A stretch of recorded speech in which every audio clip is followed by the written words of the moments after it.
Do goo gel packs expire?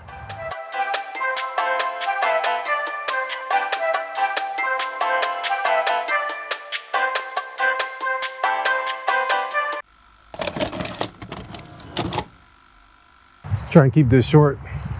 Got 3 things this week. Number 1, I'm tired of making these stupid videos. I'm glad that I only told myself I would be doing it for this training cycle, and that I wasn't gonna like try and do one of these after I signed up for a marathon or whatever crazy thing I gotta do. Number 2, probably the most important thing, do goo gel packs expire? This week I decided I was gonna go buy some. I also found one in my backpack. This backpack has one of those camelbacks in it, and didn't really pay attention, so I just threw that in my water. I want you to take this journey with me. So I want you to imagine you just got done working out. You take your sock off, you hold it in your mouth for about 10 seconds.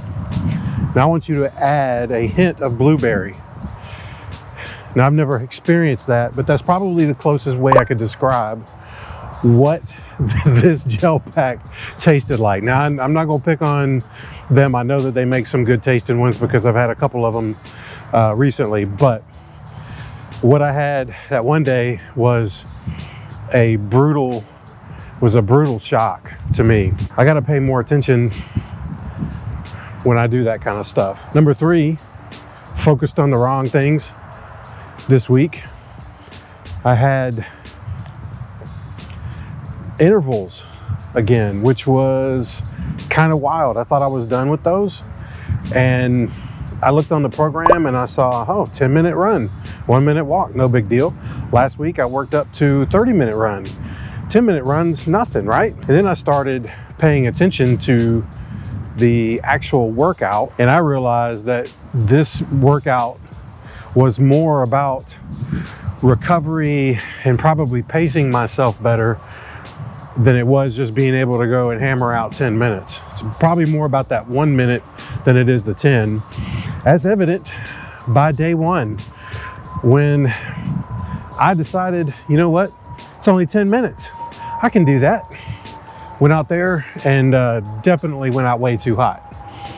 Started crushing that run, and then when that minute showed up, it felt like probably 10 seconds, and I thought, yeah, I really screwed this up big time. By the time that I tried to pace myself on the next 10 minutes, I think the damage is already done. I'd already gone out too hot, and everything was kind of messed up, so I did what I could. Day 2, same workout.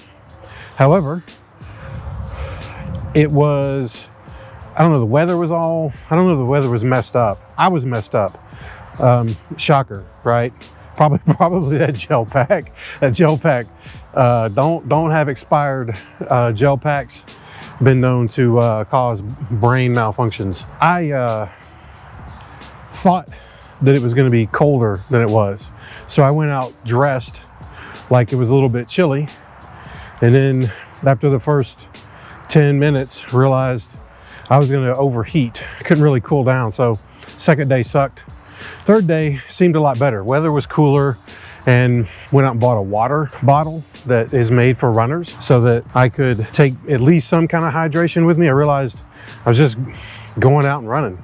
Wasn't really focused on any kind of fuel. I mean, I'd have a little bit of sugar-free Powerade or something beforehand and afterwards, but nothing during, or especially any gels. So last day took 12 ounces of water, gel pack, and not the one that tasted like gym sock with hint of blueberry.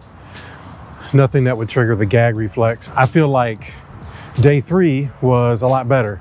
I don't know if it was necessarily the cooler weather as much as it was, I mean, maybe it was. Maybe it was the water, maybe it was the gel, maybe it was all of it. Maybe it was the rest. I don't know. I feel like that I started to pace a little bit better. I also didn't look at my watch in terms of the pace. I just looked at the time that was going by, and I stopped focusing on how fast are you running. I've said this before, but this is more about completion than speed necessarily, especially after messing up the first day and going out way too hot. I thought, let me slow down a little bit. Let me see, can I actually enjoy being out here? Because the weather was great. Really loved being outside, and it was so refreshing to not pay attention to the pace on my watch. In fact, I want to adjust the screen on my watch so that when I go for a run, it only shows me like total time and distance. I don't even want to know how fast I'm going, because that gets in my head too much, and I don't like that. So each day was kind of different. Same workout, but I felt like I was still somewhat consistent, you know, give or take. But the actual day of running, I learned something entirely different from all of them. I was thinking about the gel packs and water, talking to a friend of mine who has a running coach, and they've been given specific advice, timing, things like that for when they're going to take hydration and fuel, gels, whatever it is. And I remember back when I was doing those longer distance runs, how I don't even remember what point it was where I thought, okay, I need to start taking water with me. I'm gonna have a gel. Maybe it was like an hour. You know, if you look at my running right now this past week, you're like, well, what are you taking a gel pack for? Like, you're not even out there long enough. First of all, get off my case about it. All right, it's my vlog, not yours. You know, if I want to, you know what? If I want to I should have a gel pack right now while I'm doing this. Just if they weren't $3 a piece, I'd be out here chowing them down. Be high off gel packs. I'm just experimenting to see how that affects my running, how I feel during that. I can tell you, it was sure nice to have the water, and I did like the intervals. I liked having that 1 minute break. I look back on when I was running so long ago. I was so dead set on you gotta run the whole way. You're not taking any breaks to take selfies or do anything stupid like that. You're running, and anything that would interfere with that, I didn't want to do it. So I was trying to consume gel packs and water while I was staying moving. This interval break, I'm telling you, I think for me that's going to be the way to go, because it was so nice to kind of stop, you know, adjust your headphones, get some water, have a gel pack. It was a nice break. Now, when you're running 10 minutes, it wasn't a long enough break for me, but I'll deal with it. But looking forward, I think that's going to be the way to go. After this 10K, I'm thinking I'll sign up for something longer, but I'm going to hop right into the run walk interval. I just think that's going to serve my body so much better. I guess the only thing going on other than that is I'm looking out at the weeks ahead of me, and it looks like I've only got a couple more weeks left, really. It's not long at all. And I've noticed that the running length increases, and unfortunately the rest does not. It's going to go from, I think, a 10-minute run and a 1 minute walk to 15, and then 17 and 22, or I don't even know what it is. Sometimes it's nice to look ahead and then not worry about it until that day comes.